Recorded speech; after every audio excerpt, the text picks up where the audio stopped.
like, I got so much motherfucking design on right now. Bring it down, bring it back, make it clap. I got 3 old thoughts, new block, where that thing, bitches up a line, and you know. Assalamualaikum warahmatullahi wabarakatuh. Halo guys, perkenalkan kami dari Kelompok Biru dan nama saya Kima Lovely Berry. Saya Dinda Syafa Salsabila. Saya Mazana Biha Firdaus. Saya Genia Balkis Ramadiani. Dan saya Mutia Nafia Nugaheni. Oke. Untuk selengkapnya kalian tonton di bagian selanjutnya ya. Bye. Halo teman-teman. Jadi di sini kami akan cerita sedikit mengenai perjalanan kami menuju ke Museum Bahari dengan menggunakan kereta. Jadi karena lokasi tempat tinggal kami berbeda-beda, kami pun memutuskan untuk berkumpul di Stasiun Cikarang. Nah, dari Stasiun Cikarang kami lanjut naik KRL Cikarang Line dengan tujuan akhir Stasiun Manggarai. Di sini kami melewati 13 pemberhentian dengan tujuan akhir Stasiun Manggarai. Setibanya di Stasiun Manggarai, kami lanjut naik KRL Bogor Line dengan tujuan akhir Stasiun Kota Tua.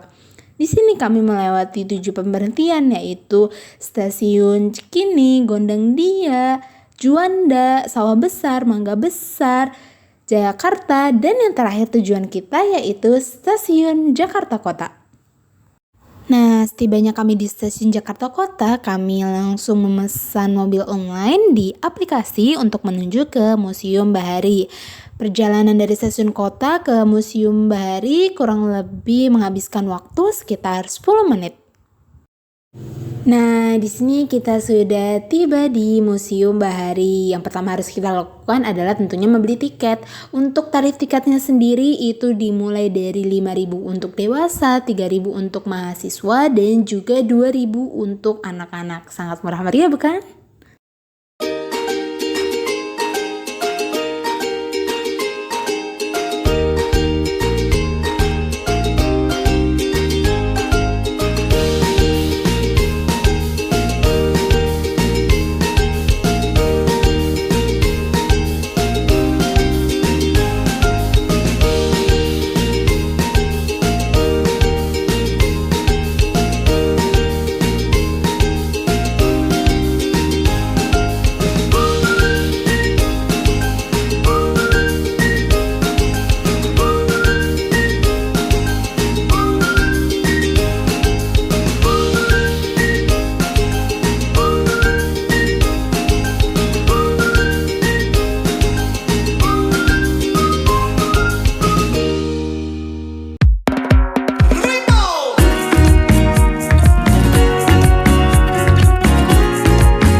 Kami berada di Museum Bahari. Museum Bahari ini dulunya dibangun oleh Belanda sebagai tempat penyimpanan remaja. Pembangunan gedung ini dilakukan 3 tahap. Pertama tahun 1718, tahap kedua tahun 1773, dan tahap ketiga tahun 1773. Selama kemerdekaan, gedung ini menjadi kantor komunikasi. Lalu pada tahun 1972 ditetapkan sebagai bangunan sejarah dan dilindungi Undang-Undang Oke, jadi di sini kami sudah berada di Museum Bahari yang seperti Mutia jelaskan sebelumnya. Dan di sini ada teknologi perkapalan atau biasa digunakan oleh nelayan-nelayan nenek moyang kita. Di sini ada kapal dan terus di sini ada lagu nelayan Selat Madura atau Jawasti Pasugian. Ayo, mari. Jadi di sini ada penjelasan bahwa pada zaman dahulu nenek moyang kita memiliki lagu yang khas, yaitu lagu nelayan Selat Madura atau Jawasti Hasugian. Berikut ini liriknya.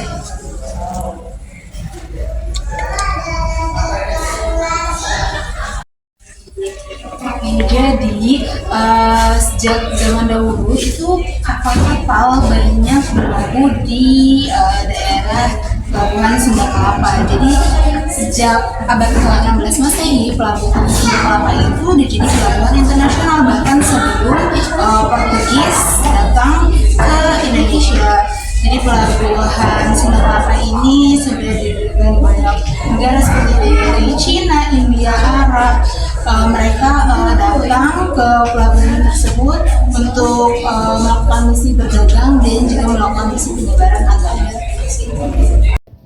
Oke, jadi di sini ada berbagai macam perahu yang dapat kalian lihat, dan di sini merupakan perahu bakal jukung. Jadi perahu bakal jukung itu apa sih?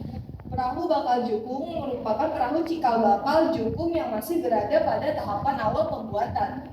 Perahu ini merupakan perahu khas Kalimantan yang digunakan oleh masyarakat Dayak dan Melayu dan Banjar untuk mengarungi sungai-sungai di pulau tersebut. Pada tahap ini, satu batang kayu dikerok hingga bagian tengahnya bolong menggunakan belayung hingga menghasilkan ruang seperti ini. Bagian luar batang kayu juga dapat dibentuk dan dipersiapkan agar dapat terlihat seperti bentuk perahu sebelum akhirnya bakal dimasukkan ke proses pemekaran dan pemanasan selama 7 hari dan 7 malam untuk memuaikan badan kapal. Jadi bagian dalam jukung yang masih sempit tersebut akan diisi dengan air, sedangkan api akan dinyalakan di bawah lambungnya. Jadi di sini akan menggunakan api dan di sini diisi air supaya perahunya akan mekar seperti ini. Jadi bisa kalian lihat di sini perahunya sangat kecil. Ruangnya hanya ada satu telapak tangan saya, dan setelah melalui proses pemekaran akan menjadi besar seperti ini. Ayo sini, mari kita lihat. Jadi di sini kalian bisa lihat proses pemekarannya dilihat dari mana. Di sini ada retakan kecil-kecil di sini. Jadi sudah terbukti bahwa perahu itu memang mekar atau membesar seperti itu, dari kecil menjadi besar seperti ini. Oke, jadi selanjutnya di sini ada perahu sampan. Dan di sini kalian bisa dapat lihat detail dari perahu jukung Hawaiian atau bantol. Di sini ada dayungnya juga dan ada berbagai perlengkapan untuk menggunakan perahu tersebut.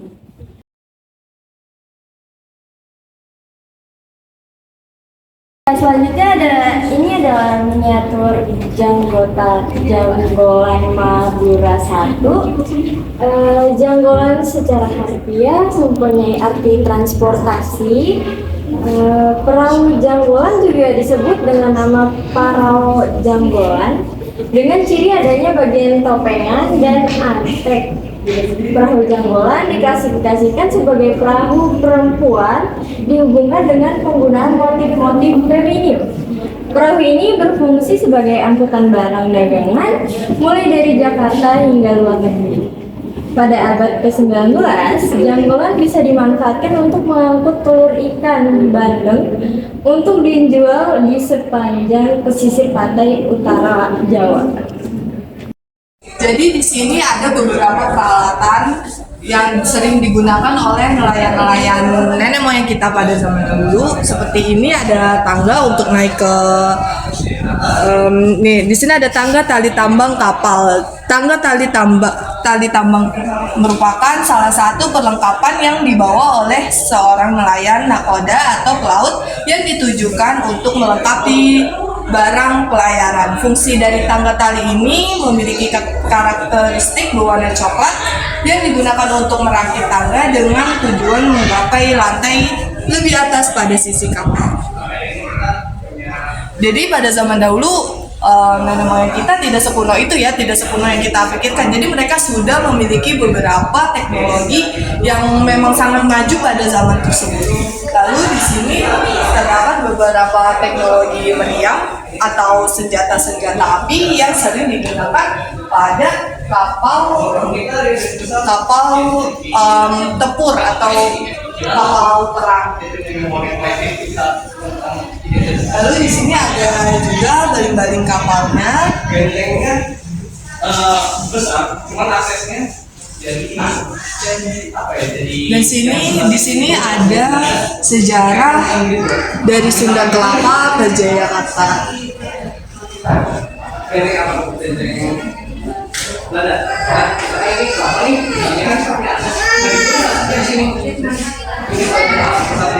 Lalu di sini ada perahu pada masa zaman kerajaan Islam. Jadi seperti ini bentuk perahu yang digunakan oleh nenek moyang kami, dan perahu tersebut memiliki desain yang sangat maju pada zaman tersebut. Dan jenis-jenis perahu pada masa silam dapat dilihat bahwa nenek moyang kita mampu mendesain perahu yang sangat rumit, yang sangat kuat untuk mengarungi lautan di Indonesia. Terus di sini ada perahu tradisional Indonesia masa kini, ada perahu tradisional Bali, dan ada perahu tradisional Cirebon. Pelajaran Islamnya akhirnya dikecilkan ya, Dan di sini juga terdapat berbagai macam perlengkapan kapal zaman dahulu, yaitu ada lampu navigasi, kemudian juga ada lonceng, dan yang terakhir ada teropong, radar, dan juga kompas. Semua barang-barang ini diletakkan di lemari kaca agar dapat terjaga dengan baik. Jadi di Museum Bahari ini juga terdapat koleksi foto-foto asli dari perahu ataupun kapal pada zaman dahulu yang sedang berlabuh di pelabuhan. Nah, selanjutnya di sini juga ada miniatur kapal VOC.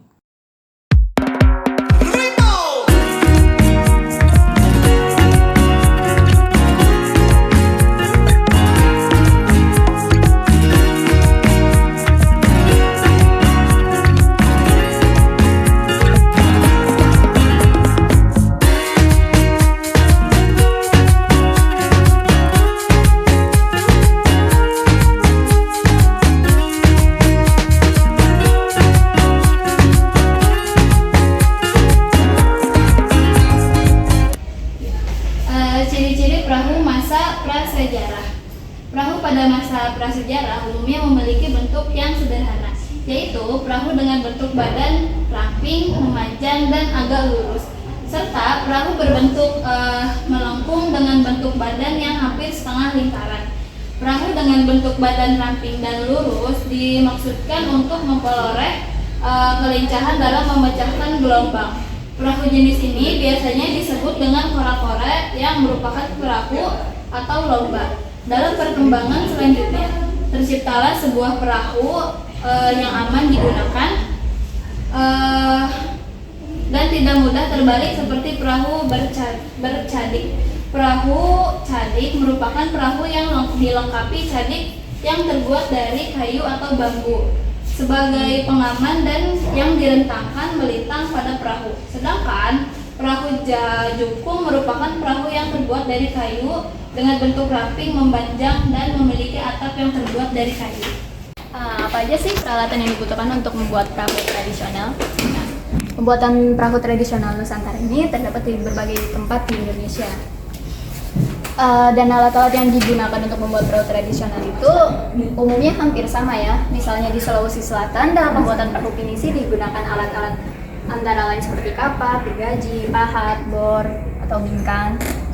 Lalu dalam pembuatan perahu di Madura, peralatan yang dipakai antara lain adalah pahat kayu dalam berbagai ukuran, pahat lengkung, palu kayu, palu gergaji, bor kayu, pasah, dan penjepit patuan, dan lainnya.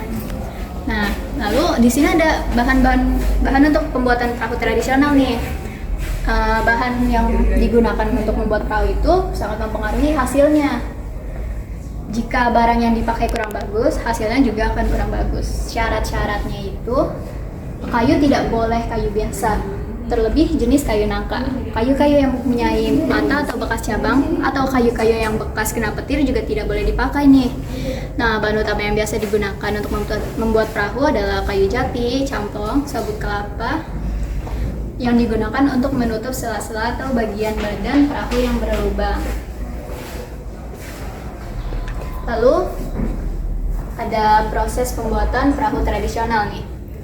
Proses pembuatan perahu tradisional itu terdapat 3 tahap besar, yaitu yang pertama tahap persiapan kayu konstruksi, tahap kedua tahap pembuatan papan lengkung, serta tahap 3 pembuatan ludas perahu atau balok kayu memanjang yang terdapat di dasar perahu.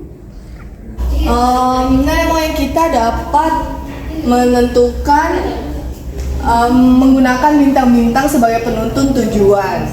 Jadi pada saat zaman dahulu bahwa tidak sekuno yang kita pikirkan, bahwa nenek-nenek moyang kita telah memiliki kemampuan atau ilmu untuk memanfaatkan alam sekitar untuk kebutuhan dirinya masing-masing. Lalu di sini ada peta pelayaran mengubah wajah dunia. Jika peta dibuka, maka tampak jelas posisi dan arah tujuan pelayaran selanjutnya. Semua berkat ilmu yang merupakan paduan antara seni, ilmu geodesi, dan reproduksi peta yang disebut kartografi. Tercatat pada abad ke-16 pernah ada peta karya bangsa Indonesia yaitu berbahasa Jawa. Sayangnya kapal yang membawa contoh peta tersebut tenggelam dalam pelayaran ke Portugal. Jadi telah dibahas oleh infografis ini bahwa nenek moyang kita mampu membuat sebuah peta pada abad ke-16.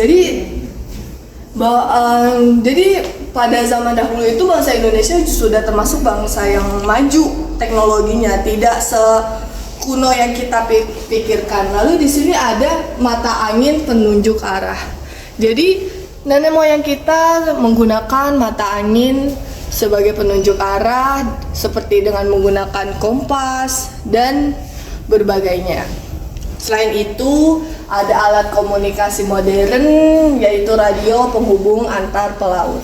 Musibah pelaut atau perahu nelayan di samudera sesungguhnya bisa segera diatasi bila terdapat percepatan informasi. Sayang pada zaman dahulu hanya sedikit kapal yang memiliki alat komunikasi yang memadai.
Oke guys, jadi sekian dari tour mini kami mengenai teknologi perkapalan di Museum Bahari. Jadi kesimpulan dari kami yaitu kami harap bahwa tour ini mampu memberi edukasi kepada masyarakat mengenai teknologi perkapalan pada zaman dahulu. Dan selama kita tour di Museum Bahari ini kita dapat banyak banget nih pengalaman. Kita juga jadi tahu oh ternyata kapal-kapal zaman dahulu itu seperti ini sebelum sampai akhirnya ada kapal-kapal besar dan canggih seperti sekarang gitu. Jadi kalau kalian ada kesempatan boleh coba mampir ke Museum Bahari. Nanti kita di sini bisa belajar banyak banget tentang sejarah perkapalan dan juga pelabuhan di Indonesia. Ya, terus kita juga belajar juga banyak mengenai seperti penggunaan rasi bintang terhadap penentuan mata arah angin dan sebagainya. Jadi kita tahu bahwa nenek moyang kita itu nggak sekuno itu loh pada zaman dahulu, bahwa nenek moyang kita memiliki kemampuan dan kecerdasan untuk memanfaatkan alam sekitar untuk kebutuhannya masing-masing. Dan untuk tiketnya sangat murah ya. Tiketnya berapa? Berapa? Tiketnya untuk anak-anak itu 2.000 dan kita nih untuk mahasiswa itu 3.000. Dan untuk orang tua, orang dewasa umum itu 5.000. Dan ini ada di sekitar Kota Tua Jakarta. Dan kalian bisa ke sini menggunakan stasiun dengan tujuan Jakarta Kota. Oke, sekian dari kami, semoga bermanfaat. Wassalamualaikum warahmatullahi wabarakatuh. Bye bye.